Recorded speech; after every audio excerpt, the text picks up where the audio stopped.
Hello students, और next topic is Sonar method. अब देखो बेटा, पिछली वीडियो के अंदर हमने रडार मेथड के बारे में पढ़ा था। ठीक है, कुछ उससे मिलता जुलता ही सोनार मेथड भी है।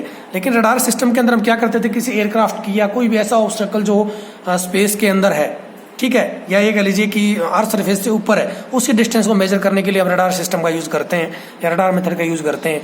लेकिन आपको अगर वाटर के अंदर है, ठीक है, तो वहां पर कौन से मेथड का यूज किया जाता है? सोनार मेथड का। तो सबसे पहले सोनार की फुल फॉर्म क्या देखिए। Sonar stands for sound navigation and ranging.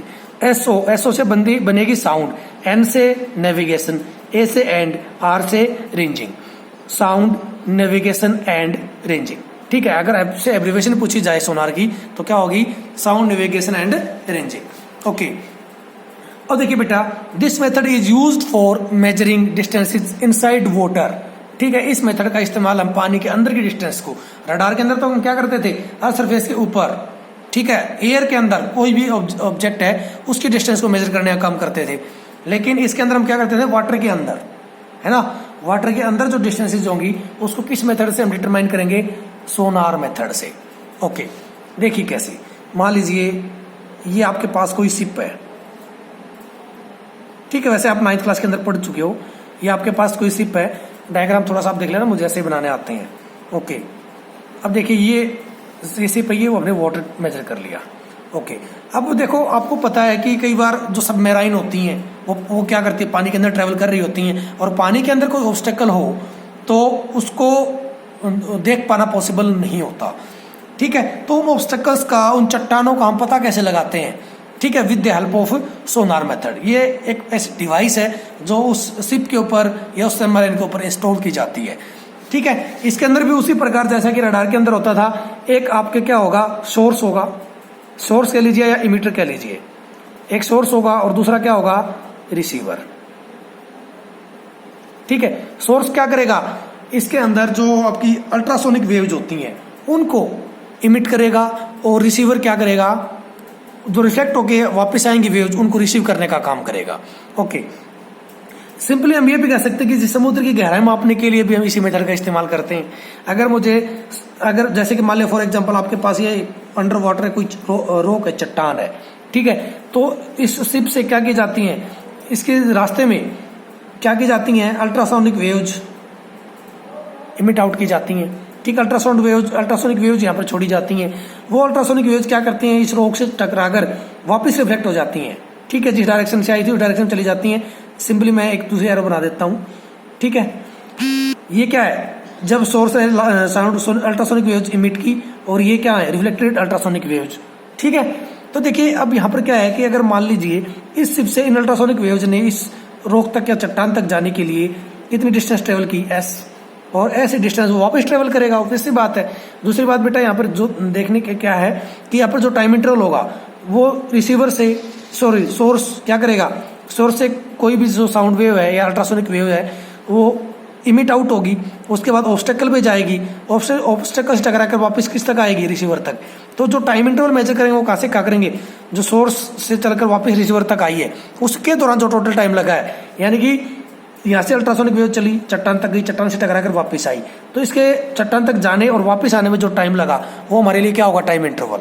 ठीक है, और उस टाइम इंटरवल के दौरान ये देखिए कि इस वेव ने, इस अल्ट्रासोनिक वेव ने कितनी डिस्टेंस ट्रेवल की, एस डिस्टेंस ही गई, एस ही वापस आई, तो टोटल डिस्टेंस कितनी ट्रेवल की यहाँ पर, 2s।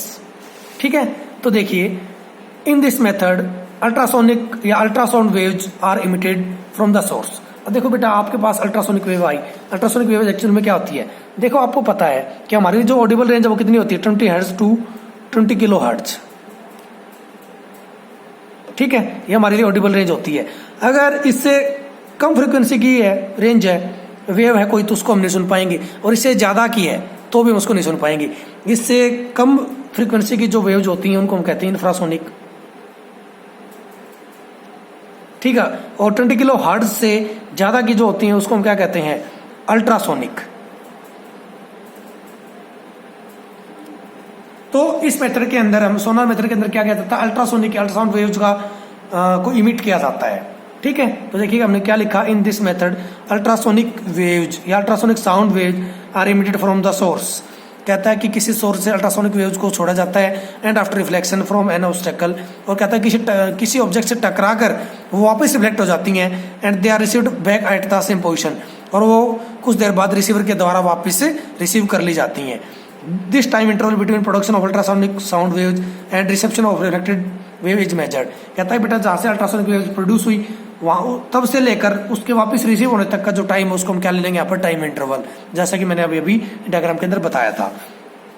Let this time interval is T, मान लीजिए टाइम इंटरवल कितना है T, and distance between source and object is S, और कहता है कि मान लीजिए सोर्स और ऑब्जेक्ट के बीच डिस्टेंस कितनी है एस, तो उस दौरान according to formula of speed वही डिस्टेंस अपॉन टाइम, लेकिन अपने को क्या करना बेटा डिस्टेंस मेजर करनी है, ठीक है। तो डिस्टेंस के लिए फॉर्मूला क्या हो जाएगा यहाँ से, डिस्टेंस इज इक्वल टू में स्पीड इंटू में टाइम। फॉर एग्जाम्पल अल्ट्रासोनिक जो वेव्स है उनकी वेलोसिटी कितनी है, स्पीड कितनी है v, और टाइम इंटरवल कितना लिया उसने t, उस ऑब्जेक्ट टकराकर और वापस आने तक, सोर्स से ऑब्जेक्ट से वापस रिसीवर तक आने का जो टाइम है वो कितना है t, ठीक है। और कितनी स्पीड से उसने ट्रेवल किया v स्पीड से, और टोटल डिस्टेंस कितनी ट्रेवल की 2s, तो s क्या आ जाएगा यहाँ से v इंटू टी बाई 2। अब ऑब्वियसली देख रहे हो फॉर्मूला लगभग सेम आ रहा है अभी तक डिस्टेंस मेजर करने के लिए, लेकिन अलग अलग मेथड्स का हम यूज कर रहे हैं, ठीक है, क्योंकि हर जगह एक मेथड एप्लीकेबल नहीं हो पाता है, इसलिए हम यहाँ पर डिफरेंट मेथड्स का यूज कर रहे हैं। तो अभी आपने पढ़ा कौन सा बेटा सोनार मेथड, और आई थिंक आपको समझ आया होगा कि किस प्रकार से हम इस मेथड की हेल्प से डिस्टेंस मेजर करते हैं। ये आप 9th या 10th क्लास में भी पढ़ते हैं, ठीक है बेटा। तो अगर आपको कोई प्रॉब्लम है तो वीडियो को रिपीट करके देख लें, अदरवाइज इसके नोट्स बना लें। Thank you.